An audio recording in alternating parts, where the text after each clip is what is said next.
Welcome viewers. आज के topic में हम जानेंगे if and if else statements के बारे में। तो आइए चलिए देखते हैं। तो जैसे कि आप यहाँ पर देख रहे हैं, यहाँ पर एक तो pictorial representation of if statement है और जनरल सिंटैक्स है। तो जो प्रोग्राम हमारा है कि इफ स्टेटमेंट, कि यहाँ पर जब हम क्या इफ स्टेटमेंट में हम कोई डाटा देते हैं तो पहले कोई कंडीशन यहाँ पर चेक हो जाती है। जैसे कि यहाँ पर जनरल सिंटैक्स में हम देख रहे हैं, तो इफ तो कंडीशन देखेगा पहले कि जो कंडीशन जो वहाँ से इनपुट आ रहा है क्या वो ट्रू है या नहीं है। अगर वो कंडीशन ट्रू हो गई तो उसके बाद देन एक्सप्रेशन स्टेटमेंट। तो इफ प्रोग्राम में जितने भी एक्सप्रेशन स्टेटमेंट होंगे वो एग्जीक्यूट हो जाएंगे। तो उसी की रिप्रेजेंटेशन यहाँ पर है कि यहाँ पर इनपुट बॉक्स पहले है इनिशियल वैल्यू, ठीक है। पिक्टोरियल रिप्रेजेंटेशन इफ स्टेटमेंट की है, तो इनिशियल वैल्यू जो भी होगा तो वो फिर क्या होगा, कंडीशन उसकी चेक हो जाएगी, ठीक है। तो डिसीजन बॉक्स है यहाँ पर। तो अगर कंडीशन ट्रू है तो यस की डायरेक्शन से जाके तो यहाँ पर वो प्रोसेस हो जाएगा, जो भी स्टेटमेंट्स हैं जो भी एक्सप्रेशंस हैं वो प्रोसेस होके फिर नेक्स्ट को टू रन, तो वो एग्जीक्यूट हो जाएंगे। और अगर कंडीशन यहाँ पर फॉल्स है तो कोई आउटपुट नहीं आएगा। तो यहाँ पर इफ स्टेटमेंट में क्या है कि कंडीशन ट्रू, जब ट्रू होगी तब जाके ही हमारा जो प्रोग्राम है वो रन हो जाएगा। तो ये पिक्टोरियल रिप्रेजेंटेशन है इफ स्टेटमेंट की, और ये यहाँ पर जो है ये यहाँ पे जनरल सिंटैक्स है हमारे इफ कंडीशन का। तो अब देखते हैं कि एक प्रोग्राम किस तरीके से हम इस पे बना सकते हैं। एक यहाँ पर जैसे कि इफ प्रोग्राम सब रूटीन मैंने बनाया हुआ इफ प्रोग्राम। तो यहाँ पर एक मैंने कंडीशन यहाँ पर दी है कि एलिजिबिलिटी फॉर वोट, कि जैसे आप देख रहे हैं यहाँ पे, तो यहाँ पर एज है, एज इज इक्वल, तो यहाँ पर B1 जो है सेल, इसमें जो भी हम इनपुट देंगे, ठीक है, तो अकॉर्डिंगली वो प्रोसेस हो जाएगा। तो देखा जाएगा कि एलिजिबिलिटी है या नहीं है। तो यहाँ पे हम चलते हैं, तो पहले वाला क्या लिखा, मैं इफ लिखा है। इफ के with in the if condition में मैंने लिखा रेंज। जैसे कि आप जानते हैं कि हम रेंज किस तरीके से सिलेक्ट करते हैं, तो यहाँ पर मैंने रेंज लिखा है B1 डॉट वैल्यू, यानी B1 सेल जो है, B1 रेंज जो है, उसमें जो डाटा होगा, उसमें जो वैल्यू होगा, अगर वो ग्रेटर देन 18 है, ठीक है, यानी ए जो है ग्रेटर देन 18 है, देन फिर क्या होना चाहिए, फिर मैसेज बॉक्स मैंने यहाँ पर लिया है स्टेटमेंट के, you are eligible for vote. तो जैसे क्या करेंगे हम, यहाँ पर देखिए मैं यहाँ पर कोई डाटा दे देता हूँ। जैसे मैं यहाँ पर 20 दूंगा, ठीक है, तो यहाँ पर डाटा चला गया, तो B1 में जो डाटा है वो यहाँ पर आ गया। तो मैं इसको प्रोग्राम को रन करता हूँ, तो ठीक है, you are eligible for vote, क्योंकि जो वैल्यू है वो ग्रेटर देन 18 है, ठीक है। तो इसी तरीके से तो B1 से यहाँ पर जो है B1 से डाटा लिया गया है। तो इसी तरीके से अगर हम यहाँ पर मैं 10 डाल दूंगा और दोबारा से इस प्रोग्राम को जो है मैं रन करूंगा, तो देखिए यहाँ पर कोई आउटपुट नहीं आया, ठीक है। तो यहाँ पर क्या है, खाली इफ स्टेटमेंट है कि जब कंडीशन ट्रू हो जाएगी तभी जाके जो है आउटपुट आ जाएगा, तभी जाके जो मैसेज बॉक्स जो है यहाँ पर you are eligible for vote, तो ये डिस्प्ले हो जाएगा। तो इस तरीके से जो है इफ स्टेटमेंट जो काम करता है। तो इसकी रिप्रेजेंटेशन यहाँ पर पिक्टोरियल रिप्रेजेंटेशन थी, ठीक है, फ्लो चार्ट है यहाँ पर, और इसका एक जनरल सिंटेक्स यहाँ पर दिया गया। तो अब चूंकि जब नेगेटिव यहाँ पर होता है कि हम जब आपका जो वैल्यू जो है वो लेस देन 18 है, यहाँ पर आउटपुट नहीं आ रहा है, तो इसलिए हम क्या करेंगे, इस्तेमाल हम इफ एल्स का करेंगे, कि एल्स यानी अगर नेगेटिव है, यानी अगर कंडीशन ट्रू नहीं हो रही है, ठीक है, तो कंडीशन फॉल्स हो रही, तो फिर उसके अगेंस्ट में क्या डिस्प्ले हो जाना चाहिए। तो देखिए उसके लिए यहाँ पर हम जनरल सिंटेक्स जो है इफ एल्स का क्या है, तो पहले कंडीशन चेक की जाएगी, देन जितने भी इसमें एक्सप्रेशन एंड स्टेटमेंट्स हैं वो एग्जीक्यूट हो जाएंगे अगर कंडीशन जो है ट्रू हो जाएगी। अगर कंडीशन फॉल्स हो जाती है तो एल्स वाला स्टेटमेंट फिर यहाँ पर काम करेगा।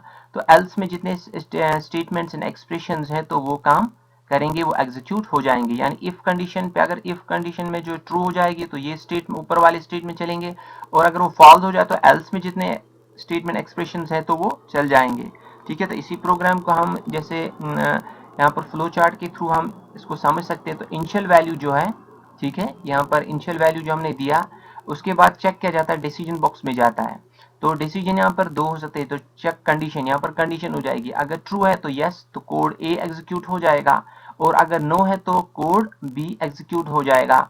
इसी तरीके से नेक्स्ट कोड तुरंत, तो दूसरा कोड जो भी होंगे वो एग्जीक्यूट हो जाएंगे, ठीक है। तो यहाँ पर दो ही कंडीशन है, या कंडीशन इफ कंडीशन अगर ट्रू हो गई तो यस कोड 1 हो जाएगा, ठीक है। तो कोड 1 में जो इतने भी सारे एक्सप्रेशन स्टेटमेंट्स है तो वो एग्जीक्यूट हो जाएंगे, रन हो जाएंगे। तो अगर यहाँ पर नो हो गया तो फिर कोड बी जो है उसमें जितने स्टेटमेंट्स हैं, जितने एक्सप्रेशंस हैं, इस तरीके से वो एग्जीक्यूट हो जाएंगे। तो इस तरीके से जो है इफ एल्स जो है वो स्टेटमेंट काम करता है। तो इसी का हम देखते हैं हम किस तरीके से हमने प्रोग्राम यहाँ पे बनाया हुआ है। तो ऑलरेडी मैंने सब रूटीन एक बनाया हुआ है इफ एल्स प्रोग्राम के नाम से।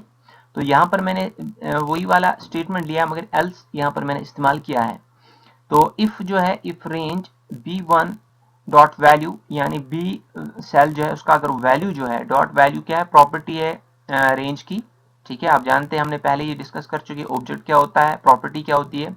ग्रेटर देन 18 है तो देन मैसेज बॉक्स आ जाना, मैसेज बॉक्स के थ्रू डिस्प्ले स्टेटमेंट किया गया you are eligible for vote. अगर ये वाली कंडीशन जो है, ऊपर वाली जो कंडीशन यहाँ पर है, अगर ये फॉल्स हो गई तो एल्स वाला स्टेटमेंट चलेगा। तो यहाँ पर you are not eligible for vote, तो एंड इफ हो जाएगा, और इसी तरीके से हमारा सब रूटीन भी एंड हो जाएगा। तो हम अब इस प्रोग्राम को रन करते हैं। तो हम पहले देखेंगे हमारे डाटा में अभी क्या है। अभी जैसे कि हमारे B1 सेल में जो है वो 10 वैल्यू है, ठीक है। तो मैं इस प्रोग्राम को रन करता हूँ। तो देखिए जैसे मैं रन किया तो you are not eligible for vote, क्योंकि एज जो है वो 10 आ रही है, दैट मीन्स लेस देन 18, तो you are not eligible for vote. इसी तरीके से अगर हम यहाँ पर वैल्यू को चेंज कर लेते हैं, तो अब मैं यहाँ पर 20 कर देता हूँ, ठीक है। तो यहाँ से ये वैल्यू ले लेगा, फिर ये कंडीशन चेक करेगा, ठीक है। तो फिर इसको मैं दोबारा से रन करता हूँ। तो देखिए you are eligible for vote. तो इस तरीके से जो है इफ स्टेटमेंट और इफ एल्स स्टेटमेंट जो प्रोग्राम्स हैं ये रन होते हैं, तो कंडीशन चेक की जाती है। तो इफ स्टेटमेंट खाली ट्रू स्टेटमेंट होगा तभी जाके रन हो जाएगा। तो यहाँ पर इफ एल्स में कि अगर कंडीशन ट्रू होगी तो एक स्टेटमेंट डिस्प्ले हो जाएगा, और अगर कंडीशन फॉल्स होगी तो एल्स वाला स्टेटमेंट यहाँ पे रन हो जाएगा, ठीक है। तो इसी तरीके से जो है हम दूसरे प्रोग्राम पे आ जाते हैं। ये है if else, else if statement है, ठीक है। तो इसी तरीके से बहुत सारे मल्टीपल एल्स इफ कंडीशंस अगर होंगी तो ठीक है, वो प्रोग्राम हम किस तरीके से कर सकते हैं अगर हमारे पास मल्टीपल कंडीशंस होंगी। तो उसका जो जनरल सिंटेक्स है वो क्या है, वो यह है कि इफ पहले बूलियन एक्सप्रेशन जो भी होगा, जो भी यहाँ पर कंडीशन जो भी होगी, अगर वो कंडीशन फर्स्ट है तो अगर वो ट्रू है तो पहला वाला जो है execute when the Boolean expression 1 is true, तो पहला वाली जो कंडीशन अगर ट्रू है तो ये एग्जीक्यूट हो जाएगा।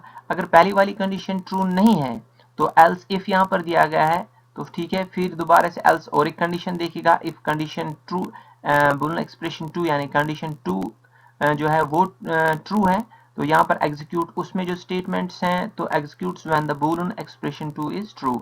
इसी तरीके से थर्ड अगर वो भी फॉल्स हो गई तो एल्स इफ, तो इसके बगैर दूसरी कंडीशन है, दैट मीन्स की थर्ड कंडीशन है, वो अगर ट्रू होगी तो उसमें जितने भी स्टेटमेंट एक्सप्रेशन है तो वो एग्जीक्यूट हो जाएंगे।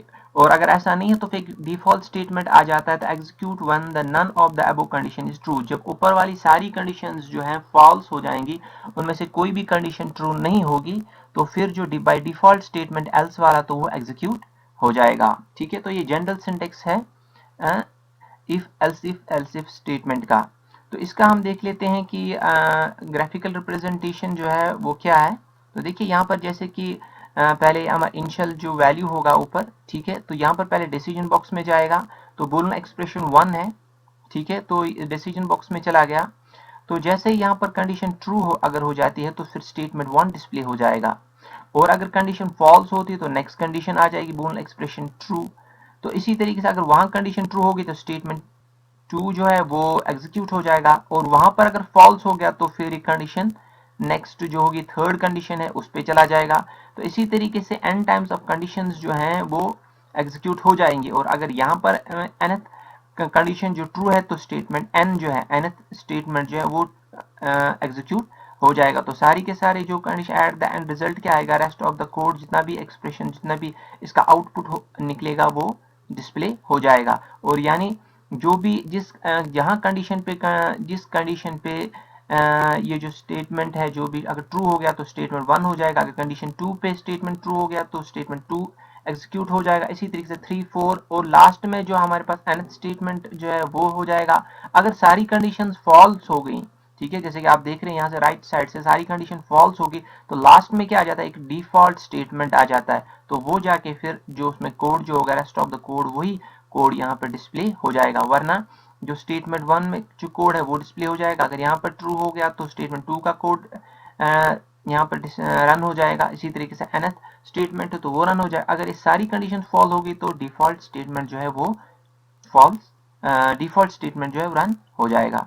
तो हम देखते हैं कि यहाँ पर इसको हम किस तरीके से प्रोग्राम के थ्रू एग्जीक्यूट करा सकते हैं।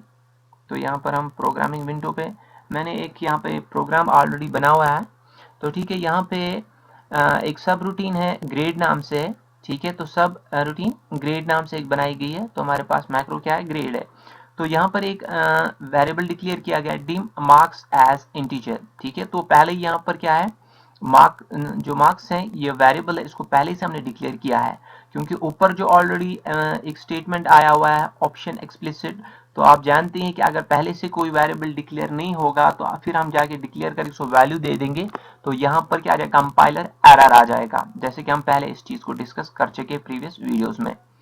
तो मार्क्स जो यहाँ पर है वो मैंने इनपुट बॉक्स के थ्रू एंटर कराए हैं। तो marks is equal input box enter your marks, ठीक है। तो इनपुट बॉक्स में एक मैसेज आएगी तो वो हमसे पूछेगा कि आप मार्क्स एंटर करो। तो जो भी हम मार्क्स एंटर करेंगे वो मार्क्स वाले वेरिएबल में असाइन हो जाएंगे। तो फिर जो मार्क्स में जो वेरिएबल उसमें जो भी वैल्यू आएगा तो वो चेक हो जाएगा इफ मार्क्स ग्रेटर और इक्वल टू 80, ठीक है। तो अगर मार्क्स में जो वहां पर उसमें जो असाइन जो वैल्यू होगा अगर वो ग्रेटर और इक्वल टू 80 है देन तो वहां पर क्या डिस्प्ले हो जाएगा, डिस्टिंक्शन हो जाएगी। और अगर वो कंडीशन नहीं है, अगर वो फॉल्स हो गया यानी 18 नहीं है तो एल्स इफ, फिर देखा एल्स इफ वाला स्टेटमेंट चलेगा। अगर मार्क्स ग्रेटर और इक्वल टू 70 है तो मैसेज बॉक्स ए ग्रेड दिखाएगा, आउटपुट जो है वो ए ग्रेड आएगा। अगर वो कंडीशन भी ट्रू नहीं है तो एल्स इफ फिर मार्क्स इज ग्रेटर और इक्वल टू 60 तो यहाँ पर बी ग्रेड आएगा। इसी तरीके से मार्क्स इज ग्रेटर देन 40 तो यहाँ पर सी ग्रेड आएगा। अगर ये सारी कंडीशन फॉल्स है कि 80 भी परसेंट नहीं, 70 भी नहीं, 60 40 नहीं है तो यहाँ पर क्या एक डिफॉल्ट स्टेट में एल्स है कि मैसेज बॉक्स दिखाएगा फेल। तो फिर क्या है, तो स्टूडेंट क्या हुआ, वो फेल हो गया है। तो इस प्रोग्राम को हम रन कर लेते हैं। तो देखिए मैंने प्रोग्राम को रन किया, ठीक है। तो एंटर जो यहाँ पर मैसेज बॉक्स यहाँ पर ये इनपुट बॉक्स आया हुआ है, ठीक है। तो हमसे ये मार्क्स मांग रहा है तो मैं यहाँ पर इसको एंटर 80 कर लेता हूँ। तो मैं इसको ओके करूंगा तो ये देखिए यहाँ पर डिस्प्ले आ गया, डिस्टिंक्शन आ गई।